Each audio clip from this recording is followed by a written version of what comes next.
कैसे हैं? उत्तिष्ठ जागृत प्राप्य वरान बोधात, उठो और जात श्रेष्ठ लोगों के पास जाकर ज्ञान प्राप्त करो। आइए, आपका संस्कृत हिंदी क्लास में स्वागत है। मैं Tilal, lecturer, GRV inter college Rath Hamirpur, Uttar Pradesh से। प्यारे बच्चों, आज आपके लिए उत्तर प्रदेश माध्यमिक शिक्षा परिषद बोर्ड क्लास 11 अर्थात 11th की क्लास के लिए हम आपको आज हिंदी खंड का गद्य भाग है और ये गद्य हिंदी गद्य साहित्य का इतिहास। आप इसके पहले जो वीडियो आपने देखी है, जो लेक्चर आपने लिया है, उसके अंतर्गत हिंदी गद्य साहित्य का क्रमशः विकास कैसे कैसे हुआ और कैसे राजस्थानी गद्य और ब्रज भाषा से मिलकर के खड़ी बोली का आविर्भाव हुआ। और राजस्थानी गद्य, सबसे पहले दक्षिणी गद्य, राजस्थानी गद्य और ब्रज भाषा गद्य की प्रथम कृति कौन सी थी। इस प्रकार से आपके प्रमुख इम्पॉर्टेंट इनके हिंदी गद्य साहित्य विकास के कालक्रम के अनुसार कितने भागों में बांटा गया, उन 6 के आपने नाम सुना कि भारतेंद्र, पूर्व भारतेंद्र युग और उसके बाद आया द्वितीय युग के बाद आपने देखा शुक्ल युग, शुक्लोत्तर युग और स्वतंत्र योत्तर युग। इस प्रकार आपने अध्ययन किया। आज हम आप लोग अध्ययन करेंगे कि इन हिंदी गद्य साहित्य के इतिहास पर आधारित प्रमुख रचनाएं और बहुत ही इम्पॉर्टेंट प्रश्न बहुत अच्छे से आपको हम समझाने का इस बार प्रयास करें। बहुत अच्छी आपके परीक्षा के लिए वेरी वेरी मस्ट इम्पॉर्टेंट है ये। और ये परीक्षा यूपी बोर्ड के लिए ही नहीं, आगामी जितनी भी परीक्षाएं आप कंपटीशन की तैयारी करेंगे उन सभी के लिए बहुत ही आवश्यक है। यहाँ तक कि ये यूपी टेट और सी टेट, सुपर टेट और पुलिस भर्ती और आर्मी की भर्ती के लिए और जितनी भी इस तरीके से कम्पिटिटिव कोर्स के लिए, जैसे कि आप लेकर चलते हैं, नेट है, जेआरएफ है, हिंदी से आप करना चाहते हैं तो भी आपको ऐसे प्रश्न इससे पूछे जाएंगे और इनकी तैयारी हम करते हैं। ये आपके आज के लिए ही नहीं बल्कि भविष्य के लिए भी बहुत इम्पॉर्टेंट है। और आइए हम लोग पूरे मन के साथ, प्रसन्नता के साथ आप इसे खुशी खुशी इसका अध्ययन करते हैं। आज हिंदी गद्य साहित्य के इतिहास पर आधारित ये सेकंड वीडियो। देखिए, सबसे पहले आप देखेंगे हिंदी गद्य का विकास और इसमें कितने भागों में बांटा गया था, इसको हमने विस्तार से वहां बताए थे। यहाँ संक्षेप में एक दृष्टि के रूप में आपके सामने रख रहे हैं जो आपके लिए बहुत ही आवश्यक है। और इसके लिए अध्ययन करते समय कहीं ना कहीं हमें आपको बहुत ही प्रसन्नता के साथ इसका अध्ययन करना है। आइए हिंदी विकास के गद्य के विकास पर एक दृष्टि आपको संक्षेप में डालते हैं। सबसे पहले पहला है काल विभाजन, अर्थात हिंदी गद्य साहित्य के विकास का काल विभाजन। पूर्व भारतेंद्र युग, भारतेंद्र जी से पहले का युग, ये हमने आपसे बताया था 13वीं शताब्दी। कुछ लोग इसे 10वीं शताब्दी भी मानते हैं, क्योंकि राउल विल जो रचना है 13वीं शताब्दी से लेकर के 1868 ईस्वी तक माना गया है। अब देखिएगा भारतेंद्र युग का जो समय है 1868 ईस्वी से लेकर के 1900 ईस्वी तक माना गया है। द्वितीय युग का समय देखिएगा 1900 ईस्वी से लेकर के सन 1922 ईस्वी तक माना गया। और छायावादी युग आ गया है। छायावादी युग को ही हम शुक्ल युग कहते हैं। ये छायावादी या शुक्ल युग सन 1922 से लेकर के सन 1938 ईस्वी तक माना गया है। और छायावादोत्तर युग या शुक्लोत्तर युग, इसको हम सन 1938 से लेकर के सन 1947 तक। इसके बाद आता है स्वतंत्र योत्तर युग। ये स्वतंत्र योत्तर युग ही सन 1947 से लेकर के अब तक आया है। तो ये आपको 6 भागों में बांटा गया है। अगर आपसे पूछा जाता है हिंदी गद्य साहित्य के विकास की दृष्टि से इसका जो काल विभाजन हुआ है कितने भागों में बांटा गया है, तो आप बता सकते हैं कि 6 भागों में बांटा गया। उन 6 भागों के नाम आपको याद होने चाहिए और कौन सा युग कब से कब तक रहा है इसके बारे में भी आपको जानकारी होनी चाहिए। तो सबसे पहले आपको याद रखना है भारतेंद्र युग। भारतेंद्र युग से पहले का युग जो है वो भारतेंद्र जी के जन्म के लगभग 18 साल बाद से शुरू हुआ, पहले तक था। अर्थात ये जब भारतेंद्र जी का जन्म जो है 9 सितंबर सन 1850 ईस्वी में हुआ था, लेकिन ये सन 1868 से माना गया भारतेंद्र युग। अब भारतेंद्र के पहले का युग जो था वो 13वीं से लेकर के 1868 तक चला है और ये 1900 तक, सन 1900 तक भारतेंद्र युग रहा। फिर द्वितीय युग 1900 से 22 तक, अर्थात 22 वर्ष तक ये रहा। छायावादी युग सन 1922 से 38 ईस्वी तक माना गया है, अर्थात 22/8 ये आपका 30 हो गया और 8 गुना 16, मात्र 16 साल का रहा। और छायावादोत्तर युग जो माना गया है ये छायावाद के बाद का युग है। ये 1938 से लेके सन 1947 तक। तो 38 2 40 7 47, ये 7 2 9 वर्ष तक का ही रहा। अब देखिएगा स्वतंत्र युग माना गया है इसको, ये सन 1947 से अब तक। तो इस तरीके से काल विभाजन की दृष्टि से आपने अध्ययन कर लिया है। आइए इसके आगे बहुत इंपॉर्टेंट चीज़ें आपको बताने जा रहे हैं। विभिन्न विधाओं, देखिएगा आपके सामने विभिन्न विधाओं का प्रथम रचना कि कौन सी पहली रचना है। हिंदी खड़ी बोली गद्य की प्रथम रचना, ये दक्षिणी, देखिएगा उत्तर भारत के। अब इसमें देखिएगा दो भेद हो जाते हैं। कहीं पर आप ये जान लीजिएगा ये ब्रज भाषा के कवि थे, और ब्रज भाषा के अनुसार आप जब आपको बताए थे कि राजस्थानी गद्य है और मैथिली गद्य है, उसके बाद जो है ब्रजभाषा गद्य है, और उसके बाद दक्षिणी, और भी इनमें अंतर पाएंगे। कि खड़ी बोली गद्य की जो प्रथम रचना मानी जाती है गोरा बादल है।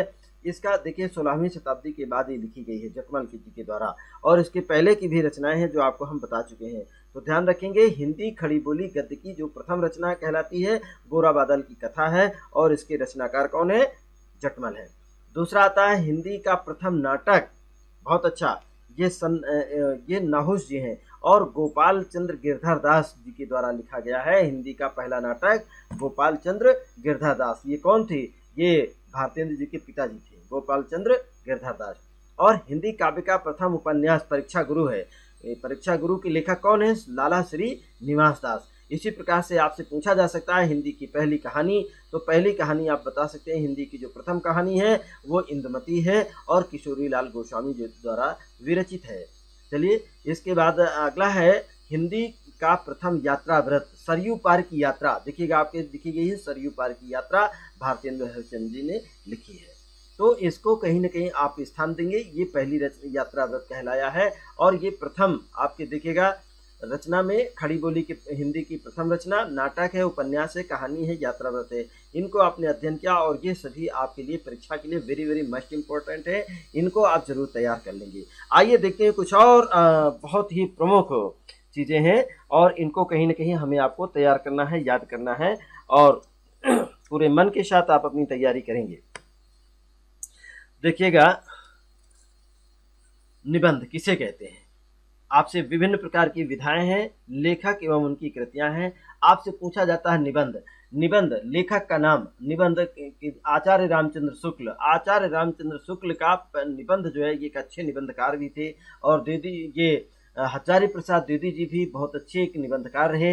हजारी प्रसाद ये जो आपने नाम सुना है रामचंद्र शुक्ल जी का, इन्होंने चिंतामणि लिखा और रस मीमांसा, दो इनकी प्रमुख रचनाएं हैं, और ये एक अच्छे निबंधकार रहे। डॉक्टर हजारी प्रसाद द्विवेदी जी अशोक के फूल और कुटा जो आपने लिखा है, बहुत ही प्रतिष्ठित इनकी रचना है, ये निबंध है। नाटक के क्षेत्र में आइएगा, दो प्रसिद्ध नाटककार हुए हैं, एक जयशंकर प्रसाद जी और दूसरे हुए हैं मोहन राकेश, ये हिंदी के प्रसिद्ध नाटककार हैं।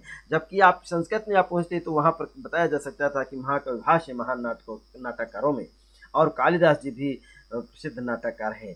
तो आप देखिएगा ये नाटककार में दो प्रसिद्ध नाटक, आपसे प्रश्न पूछा जाता है किन्हीं दो निबंधकारों के नाम बताइए एवं उनकी रचनाएं लिखिएगा, तो आप यहाँ पर बताएंगे दो निबंधकार हैं, आचार्य रामचंद्र शुक्ल और डॉक्टर हजारी प्रसाद द्विवेदी। ठीक, इसके बाद है दो प्रसिद्ध नाटककार हैं, जयशंकर प्रसाद, मोहन राकेश शर्मा। और जयशंकर प्रसाद जी की सबसे प्रसिद्ध नाटक है ध्रुव स्वामिनी और चंद्रगुप्त। मोहन राकेश जी भी प्रसिद्ध नाटककार थे, और इन्होंने लिखा है आषाढ़ का एक दिन और लहरों के राजहंस। आपसे पूछा जा सकता है कि लहरों के राजहंस के लेखक कौन हैं, तो आप बताएंगे मोहन राकेश शर्मा। या आषाढ़ का एक दिन कौन सी विधा है, तो आप बताएंगे नाटक है। ठीक है, तो इस पर आधारित आपके ये प्रश्न है। आइए एकांकी, किन्हीं दो एकांकीकारों के नाम बताइएगा एवं उनकी रचनाएं लिखिएगा। तो दो एकांकीकार में पहले हैं डॉक्टर राम कुमार वर्मा और दूसरे हैं उपेंद्र नाथ आस्क जी।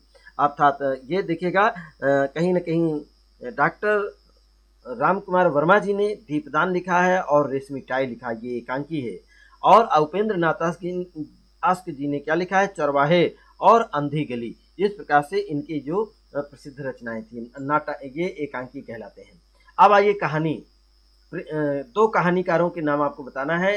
पहले कहानीकार हैं मुंशी प्रेमचंद, दूसरे हैं मन्नू भंडारी। मुंशी प्रेमचंद जी की प्रसिद्ध कहानियां कौन कौन सी हैं? शतरंज के खिलाड़ी, कफन, ये इनकी कहानियां हैं। प्रेम द्वादशी और प्रेम पच्चीसी, ये कहानी का संकलन है, इनकी कहानियों का संकलन है इसके अंदर। और मन्नू भंडारी, यही सच है, इन्होंने कहानी लिखी थी। और बंद दरवाजों का साथ आपको दिया है, बंद दराजों का साथ आपने लिखा है, ये भी कहानी है। इस प्रकार से दो किन्हीं उपन्यासकारों के नाम बताइएगा। तो दो प्रमुख उपन्यासकार हैं मुंशी प्रेमचंद और एक है भगवती चरण वर्मा जी।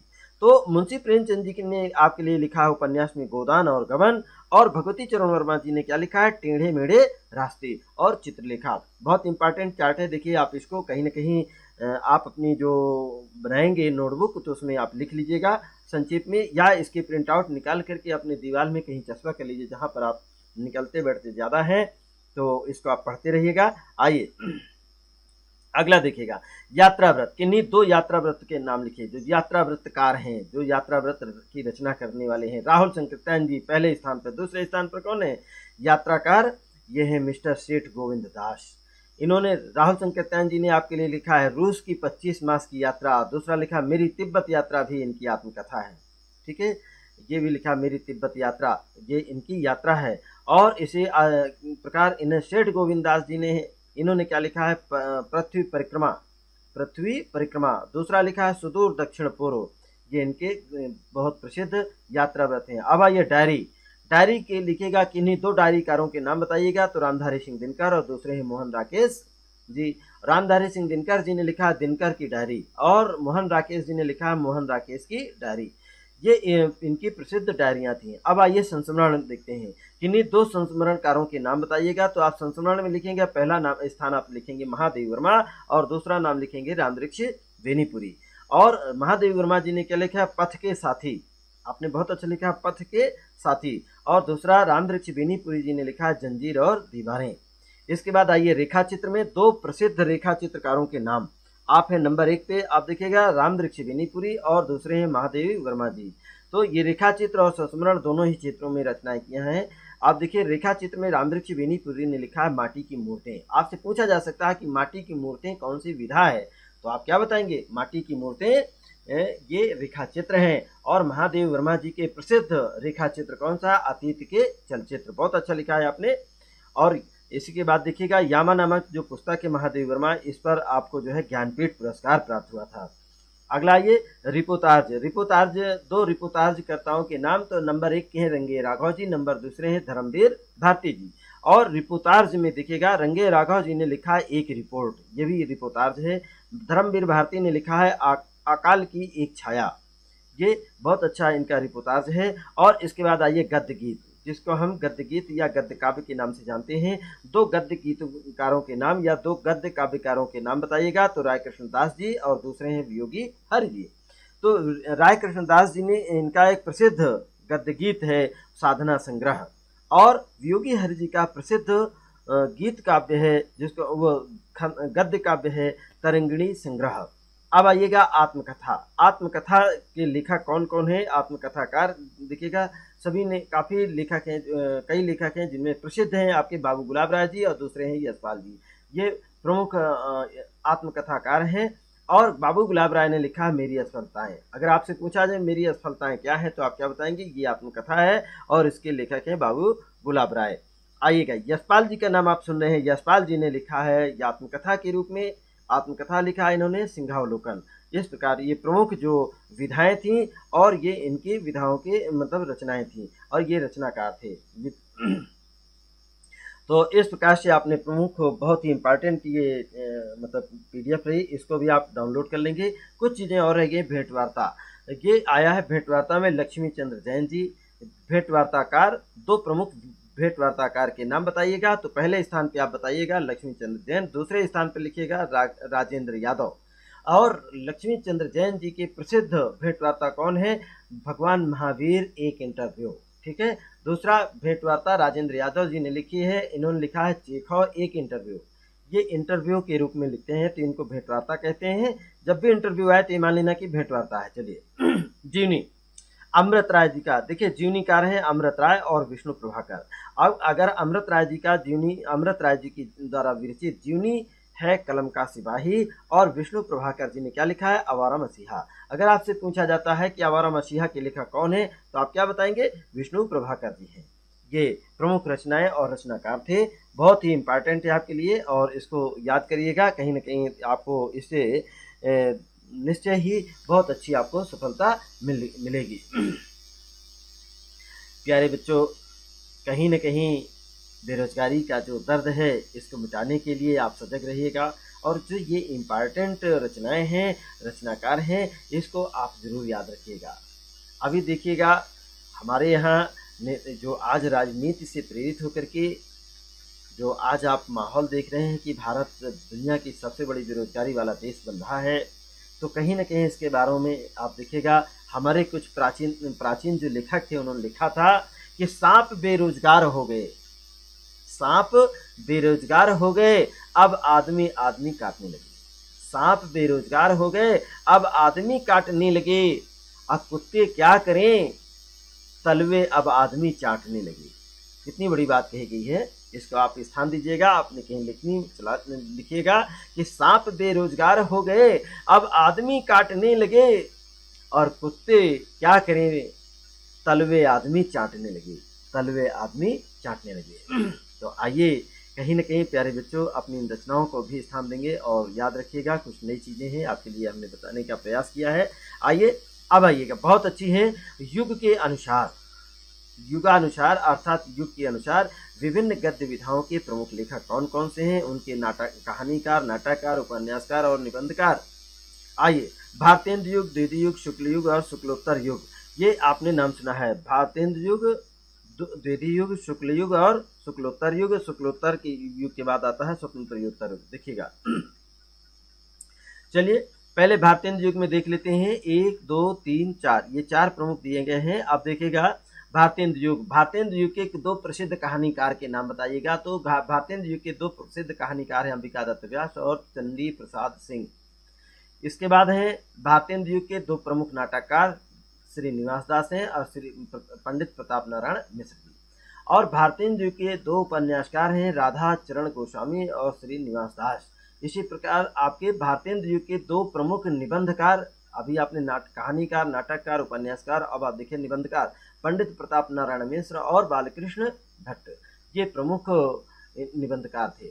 इसी प्रकार आइए द्वितीय युग, द्वितीय युग के जो प्रसिद्ध कहानीकार हैं वो हैं किशोरी लाल गोस्वामी और आचार्य महावीर प्रसाद द्विवेदी। बहुत अच्छे निबंधकार हैं, ये कहानीकार भी हैं।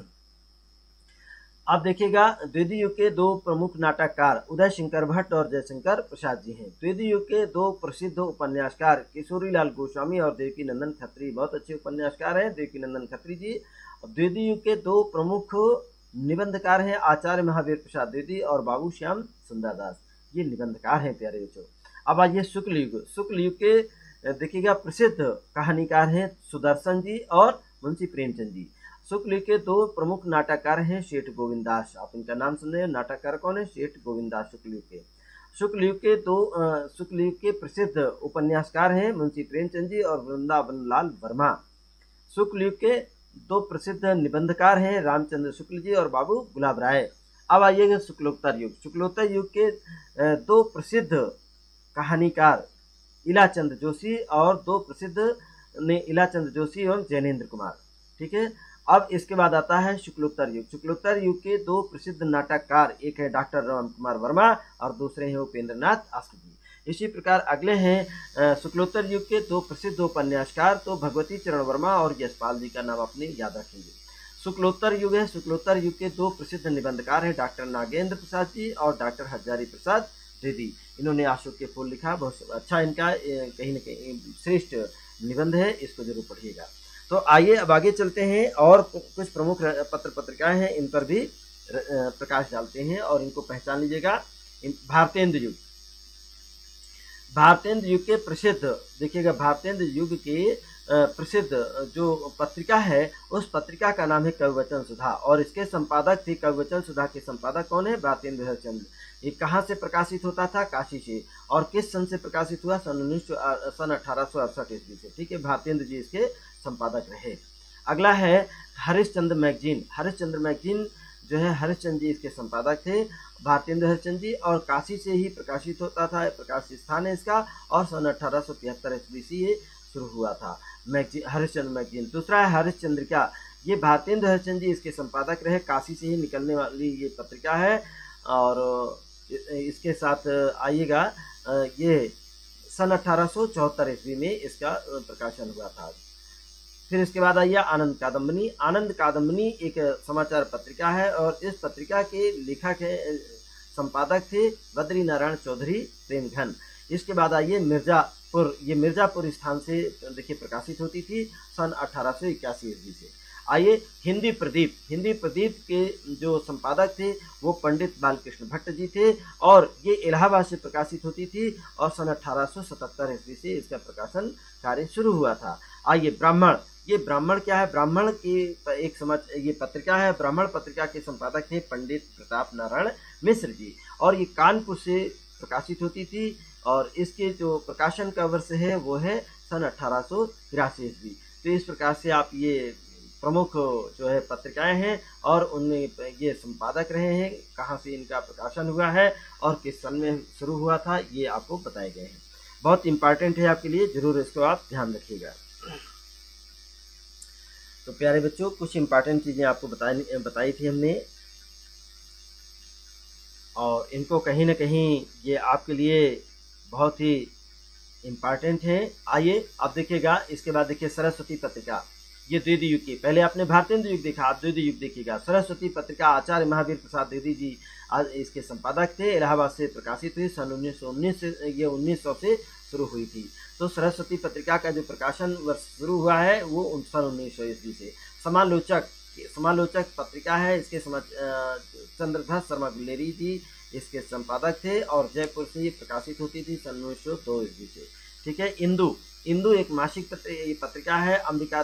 अंबिका प्रसाद गुप्त जी हैं इसके संपादक और काशी से प्रकाशित हुई। इसका प्रकाशन वर्ष से 1909 ईस्वी से। इसके बाद देखिए प्रताप जो है ये भी मासिक पत्रिका थी और गणेश शंकर विद्यार्थी जिसके संपादक थे, कानपुर से प्रकाशित होती थी और 1913 ईस्वी से इसका प्रकाशन शुरू हुआ था। मर्यादा पत्रिका है। मर्यादा पत्रिका के संपादक थे कृष्णकांत मालवीय जी और प्रयाग से निकलती थी ये पत्रिका और सन 1909 से इसका प्रकाशन शुरू हुआ है। प्रभा जो है, प्रभा भी एक पत्रिका है और कालूराम ये समाचार मतलब इसके संपादक थे और खंडवा से शुरू निकलती थी ये पत्रिका। सन 1913 ईस्वी से इसका प्रकाशन वर्ष है। सुदर्शन पत्रिका है। सुदर्शन पत्रिका के जो रचना का संपादक हैं देवकी नंदन खत्री जी हैं और काशी से ये इसका प्रकाशन शुरू हुआ सन 1900 ईस्वी से। इसके बाद पाटलिपुत्र भी काशी प्रसाद जायसवाल जी इसके संपादक थे और पटना से निकलने वाली पत्रिका थी और सन 1914 ईस्वी से इसका प्रकाशन शुरू हुआ था। अभ्युदय भी एक समाचार ये मासिक पत्रिका है और मदन मोहन मालवीय जी इसके प्रकाशक थे, संपादक रहे और काशी से ये पत्रिका निकलती थी और इसका जो प्रकाशन का वर्ष है अभ्युदय का वो है सन 1907 ईस्वी से। तो इस प्रकार प्यारे बच्चों बहुत इंपॉर्टेंट द्वितीय युग की जो ये पत्रिकाएं थी। अब आइए आगे चलते हैं। द्वितीय युग के बाद आता है छायावादी युग। ये छायावादी युग में देखिएगा चांद एक समाचार ये पत्रिका है। चांद पत्रिका के संपादक थे राम रख सहगल और चंडी प्रसाद हृदय नाम से जाने जाते हैं।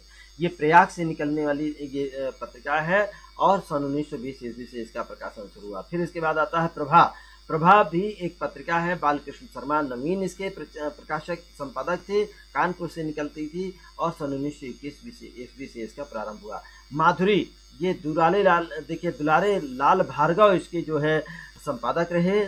माधुरी पत्रिका के लखनऊ से प्रकाशित होती थी। सन 1922 ईस्वी से इसका प्रकाशन शुरू हुआ था। विशाल भारत के जो संपादक थे बनारसी दास चतुर्वेदी और कलकत्ता से इसका निकलती थी ये पत्रिका और सन 1928 ईस्वी से इसका प्रकाशन वर्ष रहा।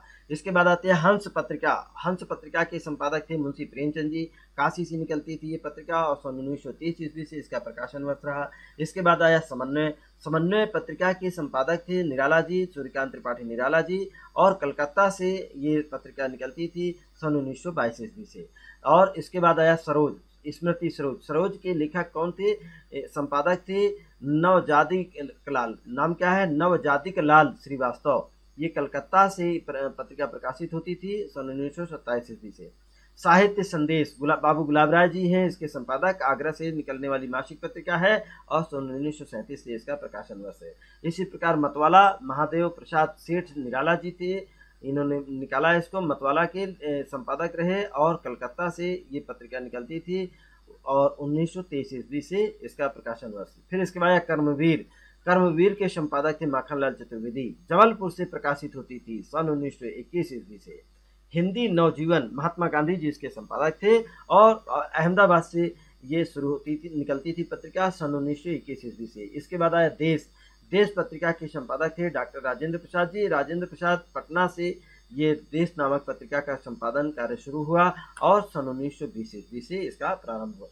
इस प्रकार से बहुत ही इम्पॉर्टेंट ये जो रचना आपने देख रहे हैं कि पत्र पत्रिकाएं रहीं। और कुछ आइए और भी प्रमुख जो है प्यारे बच्चों, कहीं ना कहीं आपके लिए देखिए बताया गया है कि इस दुनिया में न लालों की कमी है, इस दुनिया में न हीरो की कमी है और न ही लालों की कमी है।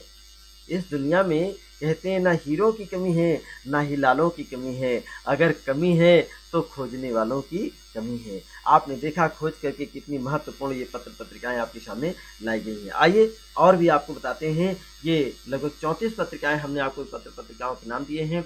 ये प्रतीक नामक पत्रिका है, इसके संपादक थे अज्ञेय जी। कौन है? हीरानंद सच्चिदानंद वात्स्यायन अज्ञेय जी। ये दिल्ली से निकलती थी पत्रिका। कादम्बनी पत्रिका के संपादक थे राजेंद्र अवस्थी जी, दिल्ली से ये भी प्रकाशन रहा। और धर्मयुग के धर्मवीर भारती संपादक थे, मुंबई से निकलती थी। सारिका के संपादक थे कमलेश्वर, ये दिल्ली से संपादित होता था। साप्ताहिक हिंदुस्तान, बहुत अच्छा है, ये साप्ताहिक पत्र है। मनोहर श्याम जोशी जी इसके संपादक थे और दिल्ली से ही संपादन का कार्य इसका शुरू हुआ। हंस पत्रिका के संपादक थे राजेंद्र यादव, ये दिल्ली से निकलती थी। और गंगा के जो संपादक थे कमलेश्वर, ये भी दिल्ली से इसका प्रकाशन शुरू हुआ। ये छायावादोत्तर की प्रमुख रचनाएं थे। तो आपने छायावादोत्तर की प्रमुख रचनाएं आपने पढ़ी, इसके बाद छायावादी युग की, और उसके पहले आपने द्वितीय युग की, द्वितीय युग के पहले आपने भारतेंद्र युग।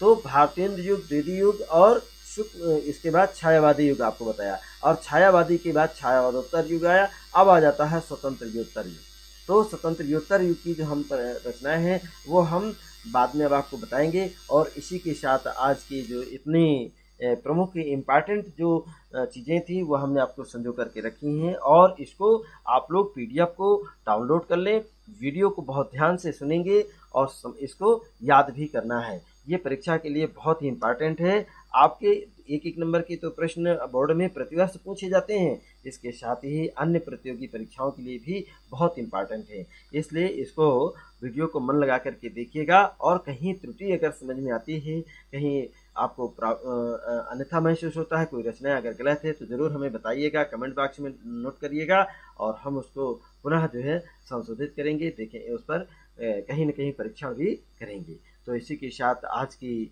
ये क्लास है ये अब समाप्त होती है, और कल इससे बेहतर इसके आगे की जो रचनाएं हैं, रचनाकार हैं, विधाएं हैं, उन पर हम आप लोग चर्चा करेंगे और अध्ययन करेंगे। तब तक आप अपना ख्याल रखें, खुश रहें, प्रसन्न रहें। आपको बहुत बहुत धन्यवाद। कल फिर मिलेंगे, और तब तक के लिए आप सभी को हमारा सप्रेम नमस्कार।